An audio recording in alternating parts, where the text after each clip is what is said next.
naho yacibwa mu maso, naho bamutuka, naho bamuvuma, ariko igihe kizagera iyi si yose bimenye, zabisohoza ku murongo hatabuze na kimwe. Reka mbabwire ni ukuri, Imana izasohoza ibyo yakubwiye.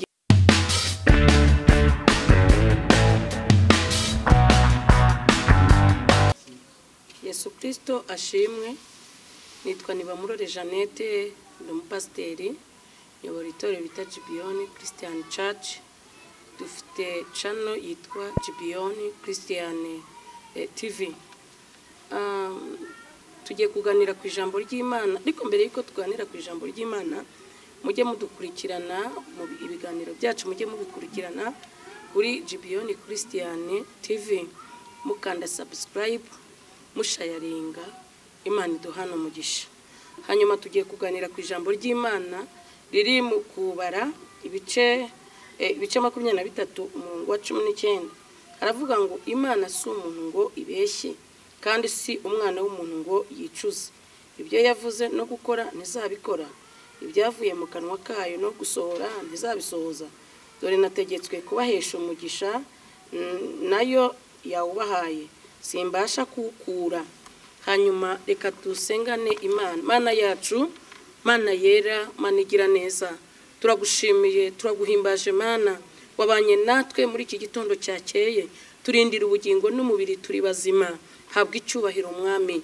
Abadukurikiranye Uwiteka Imana bari mu Rwanda no mu mahanga hirya no hino, turasenza Imana abakurikiranye ijambo ry'Imana kugira ngo ururukubane nabo, ubarwanirire mu izina rya Yesu. Imbaraga zose zibarwanye zirwanye, zababuza amahoro zibuza amahoro mu izina rya Yesu. Duteza amatwi kugira ngo twumve icyo Umwuka abwira amatorero. Ngaho ni ururukubane natwe muri uno mwanya w'ijambo ry'Imana. Amen. Bibiliya ivuga iki? Kubara ibice 22 umurongo wa 21, ngo Imana irakarira Baramu indogobe ye imuhana. Uyu mugabo Baraki yagiye kumushaka kugira ngo avume ubwoko bw'Abisiraheli, ariko mu gihe yagiye kumushaka ngo avume ubwoko bw'Abisiraheli, Imana yari yarahaye Abisiraheli umugisha, yari bafiteho umugambi muremure, kandi umugambi yari ifite ku Bisiraheli nuko bari abakiranutsi b'Imana kandi bagendanaga n'Imana. Ngo nuko Baraki ajya gushaka Baramu kugira ngo avume ubwoko bw'Imana. Ngo aragenda aramubwira ati ngewe ndashaka kumvumira abantu, nzaguha 1/2 cy'umugabane wanjye, nzaguha amatungo, nzaguha ifeza n'izahabu, nzaguha amazu, nzaguha amamodoka, ariko ndashaka kujya kumvumira ubwoko buri hariya bumereye nabi, barasenga bakambuza amahoro, byo bavuze byose bituma ncika intege. None ngwino ujye kubamvumira, kandi nzi neza ko ari wowe wabavuma bigakunda. Uyu Baramu yari umukozi w'Imana kandi yagendanaga n'Imana. Imana yaramukundaga kandi yamutumaga ku bantu benshi.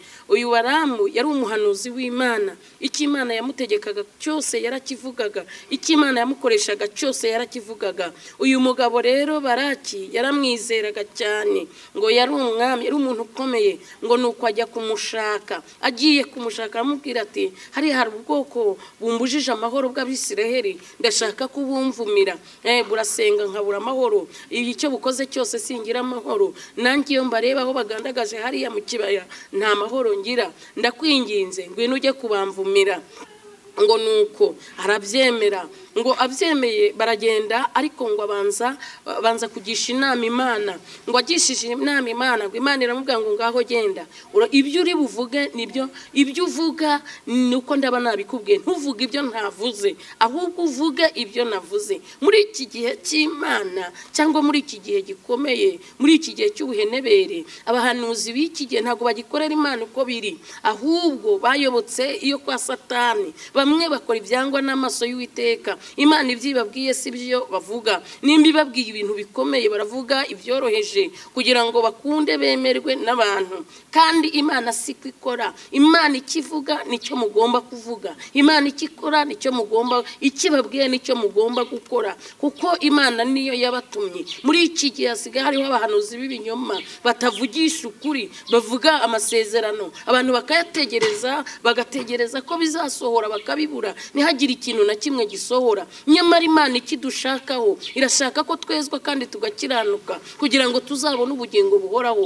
Wowe Imana yahamagaye uri umuhanuzi ugahanura iby'ukuri, ntubeshye kuko Imana ntibyemera. Imana ikunda umuntu uhanura ibintu biri ukuri, iby'Imana yamubwiye, ugahanurira mu ijambo ry'Imana. Wakumva ijwi ry'Imana rikuvugiyemo ukavuga iby'Imana ukubwiye, n'ugiye kubeshya no gupapira. Muri iki gihe abantu basigaye bavuga indimi biga, bakabeshya Imana ngo ni abahanuzi kandi atari bo, bakajya mu ishuri bakarepeta indimi akaba arizo bavuga, nyamara atari Imana yazibahaye, nabo ubwabo batazi aho biva, nyamara ntibazi ko izo ndimi aho zituruka atari heza. Wenda ni abakozi ba Satani bazizanye, n'abantu batubaha Imana bakivuga nabo bakumva ni cyiza bakakivuga, nyamara si byiza. Imana ishaka ko dukiranuka, ugashaka mu maso y'Imana, ukabwira Imana uti nyuzuza umwuka wera, makuvuga ku rurimi rushya mu izina rya Yesu.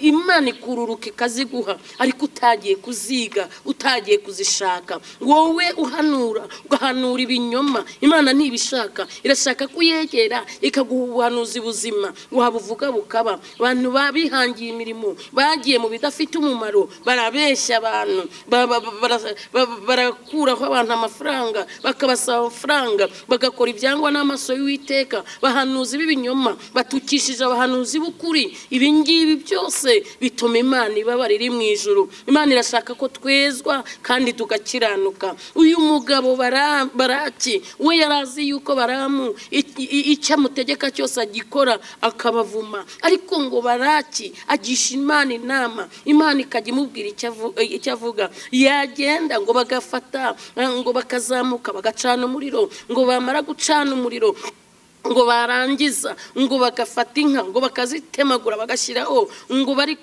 bagira ngo Imana iri bubumve. Ngo yarangiza ngo akamubwira ngo ngaho Baraki sigara hano, ngewe Baramu ngiye kubaza Imana. Imana ikamubwira ngo genda ubwira Abisirayeli ko mbahesheje umugisha. Ngo yarangiza akamubwira ati Imana yambwiye ngo mbaheshe umugisha, n'abanyamugisha kuko nabahaye umugisha. Amen. Ngo akongera akamubwira ati ariko ongera ubamvumire wenda Imana irabumva. Uwiteka akamubwira ati icyo ndi bukubwira aba aricyo uvuga, nawe icyo Imana imubwiye akaba aricyo avuga. Ariko muri iyi minsi wowe ntabwo ukigenda nk'uko Imana ishaka, witwara nk'uko Imana idashaka. Ibyo Imana ikubwiye si byo uvuga, ahubwo uvuga ibivuye mu mutima wawe no mu mutwe wawe. Imana irashaka ko ujya uvuga ibyo Imana ikubwiye, ugakora ibyo Imana ishaka. Muri kino gihe gikomeye, reka mbabwire, ntabwo umuntu uvuga ibintu bitemerwa by'ibinyoma azemerwa kurusha uvuga iby'ukuri.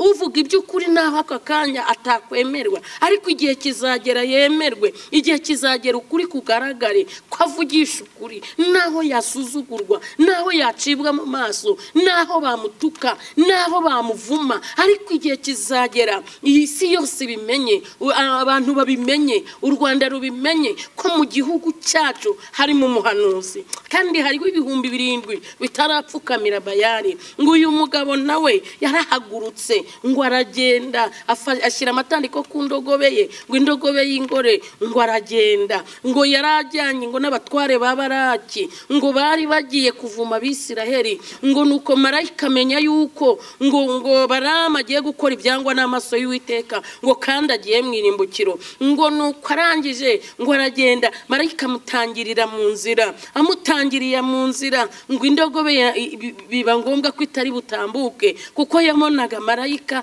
n'inkota mu nzira. Ngo arangije abona ko iri gukebereza yabuze aho ica, ngo arayikubita, ayikubita ubwa mbere, ayikubita ubwa kabiri, ubwa gatatu iramubaza ngo ni ngo kubera icyo uri nkubisa ka gatatu, ntabwo najyaga gutwara neza. Tekereza ku muntu akubita indogobe yarangiza ikavuga ngo marayika niwe wavugishije indogobe, atunkubitiye icyaka gatatu. Ariko Imana yari imutangiriye kuko yabonaga agiye gukora ibyangwa n'amaso y'Uwiteka, yabonaga agiye kuvuma Abisiraheli, kandi Abisiraheli barahawe umugisha. Haleluya. Nawe wahawe umugisha, nta wavuma uw'Imana itavumye, nta warakarira uw'Imana itarakariye. Imana iragukunda.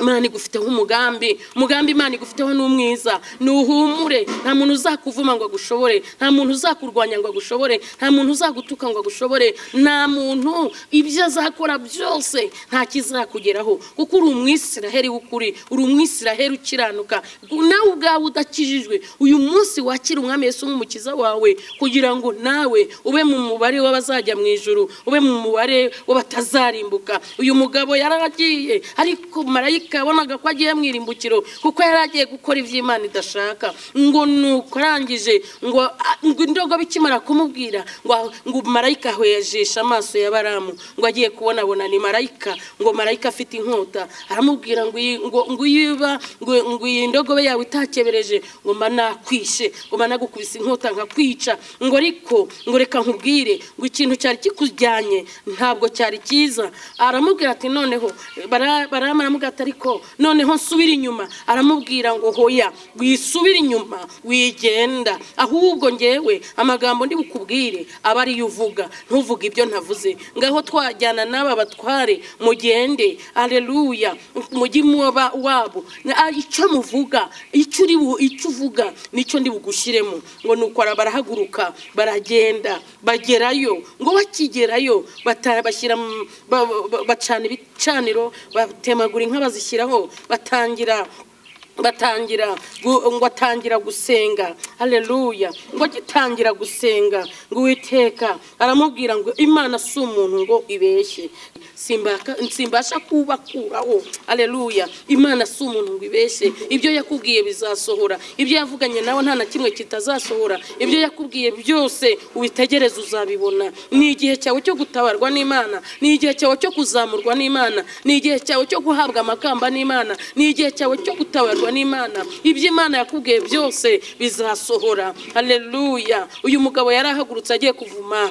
Abisiraheli, ariko Imana irangije imucishamo amagambo meza, iramubwira ngo Imana si umuntu ngo ibeshye. Haleluya. Kandi Baraki yari yamubeshye, aramubwira ati wowe mvumira nzaguha ubutunzi. Abantu bahagurukijwe no kubeshya kugira ngo bibonere ubutunzi, abantu bahagurukijwe no kubeshya kugira ngo babone amamodoka, abantu bahagurukijwe no kubeshya kugira ngo bibonere amazu, abantu bahagurukijwe no kubeshya kugira ngo barye utwo abandi baturangize. Umuntu umwe aherutse kumbwira ngo ariko ngo Imana yawukorera ngo ikumariye iki? Arambwira ngo ariko ubundi ngo dore ibi bizarangira, ngo ndakubwira ngo ndashaka kukwereka inzira y'ibyo ugomba gukora kugira ngo ugire icyo ugeraho. Haleluya. Ariko nibuka ko hari umuremyi nkorera, ari we Yesu Kristo, amazu mu ijuru ariyo. Iyo ndi kuvuga ubutumwa mba ndi kubaka inzu yanjye yo mu ijuru, iyo mfasha abakene mba ndi kubaka inzu yanjye yo mu ijuru, kuko naho ntagira inzu mu isi, mu ijuru iriyo. Ndi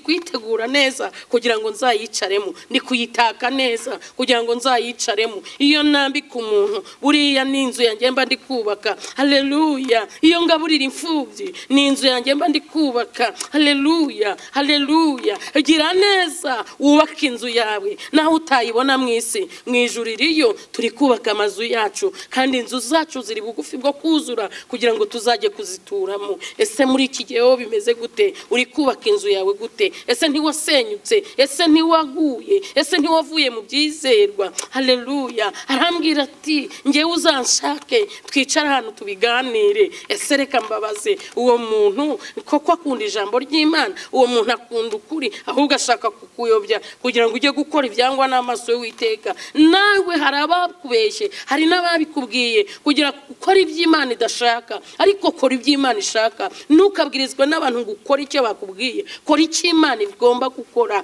Vugira Imana mu kuri no mu mwuka, vuga ijambo ry'Imana udaciye ku ruhande, udaciye iburyo cyangwa ibumoso, uce mu nzira y'ukuri kugira ngo uzabone ubugingo. Kuko ibi bintu nubwo turi kubivuga, hari aho byandikwa. Iyo uvuze ibinyoma, hari marayika ushinzwe kwandika ko hari umuntu wavuze ibinyoma, hari marayika ushinzwe kwandika ko hari umuntu wahanuye iby'ibinyoma. Nugera ku irembo ry'ijuru, hahandi urubanza ruzaba ruri, uzabibazwa. Ngewe urabeshya, uratukana, urya ruswa, wirukanisha abantu ku kazi, ibyo byose uzabibazwa n'umuremyi ari we Yesu Kristo. Ijuru ntizarikandagiramo. Nyamara wabaye maso, wakwitaye ku iherezo ryawe ugakora ibyo gukiranuka, ugakora ibyo Imana ishaka kurenza uko wakora ibyo abantu bashaka. Ntabwo ngewe nshaka gukora ibyo abantu bashaka, ahubwo ndashaka gukora ibyo Imana ishaka kugira ngo nzagororerwe. Haleluya. Amafaranga mu ijuru ariyo, utunzi mu ijuru buriyo, kubaho n'Imana ibitanga, kurama n'Imana ibitanga, kandi naho nataha cyaba ari cyo gihe cyo gutaha kuko Imana yabimpamagaye. Ariko reka mbabwire, mureke kwirwanirira, mureke guca imanza, mureke kubeshya, mureke kubeshya abantu, mureke gutanga ubuhanuzi bw'ibinyoma, mureke kwirwanirira